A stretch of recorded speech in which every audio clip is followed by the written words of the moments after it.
Hello everyone, আজকে good morning বন্ধুরা। আজকে হচ্ছে আমাদের স্পেশাল একটা দিন, আমার ছোট্ট মাম্পু মায়ের বার্থডে।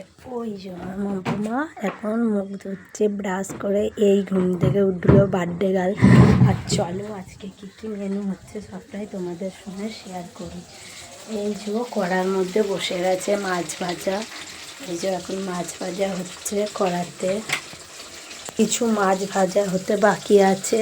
আর এই যে সব রকমের ভাজা এখানে কমপ্লিট হয়ে গেছে, ওখানে ভাতও হয়ে কিছু মেনু হবে, সব জোগাড় জানতি করা হচ্ছে। তো আরও কী কী মেনু হবে সবটাই তোমাদের সঙ্গে আজকে শেয়ার করবো। আর একটা স্পেশাল হচ্ছে জন্মদিনে, যেটা স্পেশাল না হলেই নয়, চলে না। তো এই যে পায়েস, আমার মাম্পু মায়ের জন্য পায়েসও হয়ে গেছে। তো আমার মাম্পু মায়ের এই 3 পূর্ণ হয়ে 4 বছরে পড়লো। তো সবাই করো যেন আমার মাম্পু মা খুব ভালো আর মানুষ মানুষ। এই যে ছোট্ট বার্থডে গার্ল। তো চলো।